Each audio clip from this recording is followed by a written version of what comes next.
حضرت ابو بکر صدیق کا زمانہ تھا تو ایک شخص ملک شام کا رہنے والا، بڑا قرضہ چڑھ گیا اس پہ، تو وہ حضرت ابو بکر صدیق کے پاس آیا، کہنے لگا آپ امیر بھی ہیں اور امیر بھی ہیں، دونوں باتیں ہیں، ایک امیر یہ ہے کہ مسلمانوں کے سربراہ ہیں، اور دوسرا اللہ نے آپ کو مال و دولت بھی عطا فرمایا ہے، تو میرے اوپر قرضہ چڑھ گیا ہے تو مہربانی فرمائے۔ وہ کہتا ہے حضرت صدیق اکبر نے میرا ہاتھ پکڑا، گھر کے اندر لے گئے، باہر سے دروازہ بڑا اعلیٰ تھا لیکن گھر کے اندر گیا تو چارپائی بھی کوئی نہیں تھی، کھجور کی چٹائیاں بچھی ہوئی تھی، کھجور کی چھال کی، اور وہ بھی پھٹی ہوئی۔ فرماتے ہیں سیدنا صدیق اکبر نے بٹھا لیا مجھے اور مجھے کہنے لگے یار تجھے ایک عجیب بات نہ بتاؤں؟ کہ بتائیے۔ فرمانے لگے 3 دن ہو گئے میں نے اناج کا دانہ بھی نہیں کھایا، کھجور کے اوپر گزارا کر لیتا ہوں، میں آج کل حالات میرے ٹھیک نہیں ہیں۔ لگا جی پھر میں کیا کروں؟ تو آپ فرمانے لگے تو عثمان غنی کے پاس جا۔ کس کے پاس؟ شخص کہنے لگا جی مجھے تو بہت سارے پیسے چاہیے۔ تو آپ نے فرمایا تیری سوچ وہاں ختم ہوتی ہے جہاں سے عثمان کی سخاوت شروع ہوتی ہے، تیری سوچ وہاں تو جو سوچتا ہے نا اتنے ملیں گے، تیری ختم ہوتی ہے سوچ جہاں سے عثمان کی سخاوت شروع ہوتی ہے، تو جا۔ کہنے لگا جی آپ کا نام لوں؟ فرمایا ضرورت ہی نہیں پڑے گی۔ کہا جی میں ذکر کروں گا کہ مجھے امیر المومنین نے بھیجا ہے۔ فرمایا ضرورت ہے، صرف اتنا تو جا کے بتانا کہ میں مقروض ہوں اور رسول اللہ کا نوکر ہوں صلی اللہ علیہ، اتنا بتانا کہ مسلمان ہوں، مصطفیٰ کا غلام، بس، اور کسی اضافے کی ضرورت ہے۔ کہا جی وہ دلیل مانگیں گے؟ فرمایا عثمان خیرات کرتے تفتیشیں نہیں کرتا، عثمان اللہ کی راہ میں دیتے ہوئے تفتیشیں 10 روپے دینا اور 100 بات سنانا فقیر کو، تک تو نہیں نا، 10 روپے اور 100 قسم کے تانے نہ دے تو میاں چشم پوشی کر جا، تجھے کس نے اجازت دی ہے ٹٹولنے کی، پھولنے کی اور کرودنے کی؟ یہ حال اگر تیرے ساتھ کیا جائے، رب اگر تجھے ٹٹول کے دے تو تیرا کیا بنے؟ رب کریم اگر تجھے ٹٹول کے دے کہ پہلے بتا نمازیں کتنی پڑھی ہیں، سویرے اٹھتا ہے کہ نہیں، تو تیرا کیا حال ہوگا؟ تو ٹٹولتا پھرتا ہے 10 روپے دینے کے لیے۔ حضرت عثمان غنی کی عادت نہیں، وہ شخص کہتا ہے میں چلا گیا، پوچھتا پچھاتا دروازے پہ پہنچا، دروازے پہ دستک دی تو حضرت عثمان غنی کے اندر سے بولنے کی آواز ہے، اپنے بچوں کو ڈانٹ رہے ہیں، کہتے ہیں یار تم لوگ شہد کے اندر، دودھ کے اندر شہد ملا کے پیتے ہو، خرچہ تھوڑا کم کرو، اتنا خرچہ تم نے بڑھا دیا ہے، تم دودھ کے اندر دودھ بھی میٹھا شہد بھی میٹھا، ایک چیز کھا لو، کو بیمار ہو، 2 چیزیں استعمال کرتے ہو۔ کہتے ہیں میں نے کہا ابو بکر تو بڑی باتیں بتا رہے تھے، اور اس قسم کے کئی واقعات حضرت عثمان غنی کے ساتھ ہوئے، وہ تو بڑی باتیں بتا رہے تھے، اور یہ آدمی دودھ شہد سے لڑائی کر رہا ہے اور مجھے کئی ہزار درہم چاہیے، دینار چاہیے، مجھے دے گا؟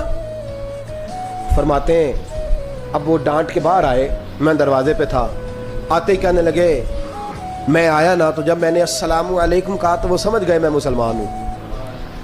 کہتے ہیں وعلیکم کہا تو پہلا جملہ انہوں نے جو بولا وہ ان کے بڑے پن کا مظاہرہ تھا۔ کہنے لگے بچوں کو ایک بات سمجھانی تھی، آنے میں مجھے 1.5-2 منٹ لگ گئے، تو دروازے پہ کھڑا رہا، مجھے معاف کر دینا۔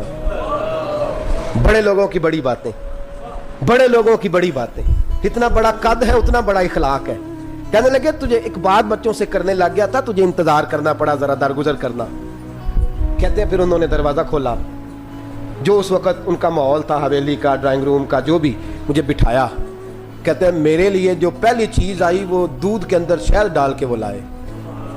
کہتے ہیں میرے دل میں خیال آیا گھر میں جھگڑا کر رہے تھے، مجھے پلایا، اس کے بعد کھجوروں کا حلوہ آ گیا۔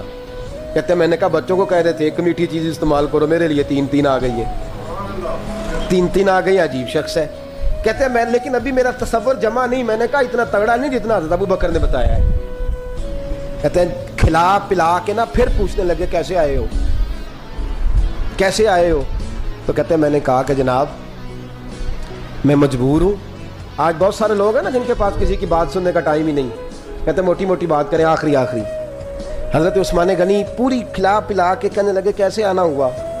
کہتے میں نے کہا جی میں مسلمان ہوں، ملک کے شام کے مضافات کے ایک گاؤں کا رہنے والا ہوں، کچھ کاروباری مشکلات آئیں تو میں مقروض ہو گیا، میرے اوپر قرضہ ہے، مجھے کچھ پیسوں کی حاجت ہے۔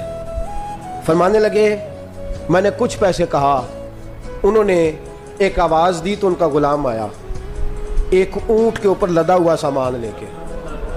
کس کے اوپر؟ اونٹ کے اوپر۔ کہتا ہے مجھے 3000 اشرفیوں کی ضرورت تھی، میں نے بتایا نہیں 3000 چاہیے۔ اونٹ آیا تو حضرت عثمان غنی کہنے لگے اس اونٹ پر تیرے لیے تیرے گھر والوں کے لیے میں نے کپڑے بھی رکھوا دیے, کھانا بھی رکھوا دیا اور 6000 اشرفیاں بھی رکھوا دیے. تو پیدل آیا ہے تو اب اونٹ لے کے جا. کہتے میں نے کہا حضور اونٹ واپس کون کرنے آئے گا؟ کہنے لگے واپس کرنے کے لیے دیا ہی نہیں تو تحفہ ہے, تو لے جا. کہتے میں کہاں سے چلا تھا ڈھونڈتا اور مدینے میں آیا, اور جب مدینے میں آیا تو پھر اللہ نے جھولی بھر کے عطا فرمایا. کہتے میری آنکھوں میں آنسو آ گئے اور میں نے کہا حضور آپ نے تو میری ضرورت سے کہیں بڑھ کے نواز دیا ہے, مجھے معاف کیجئے گا. میں سوچ رہا تھا کہ دودھ شاید پہ گھر میں لڑائی ہو رہی ہے. آپ فرمانے لگے رب نے جو مجھے پیسے دیے ہیں اس لیے نہیں دیے کہ میری اولادیں موج مستی کرتی پھرے, میرے مالک نے مجھے نوازا ہے تاکہ میں محمد عربی کی امت کی نوکری کروں صلی اللہ علیہ. یہ سخاوت کا حال. فرماتے میں نے نہیں بتایا کہ مجھے سیدنا صدیق اکبر نے بھیجا ہے. فرماتے میں دروازے تک گیا تو میں نے کہا شکریہ, جزاک اللہ, آپ کی مہربانی. تو مسکرا کے فرمانے لگے میرا شکریہ ادا نہ کر, ابو بکر صدیق کا کر. میرا نہ شکریہ ادا کر, شکریہ ابو بکر صدیق کا جس نے تجھے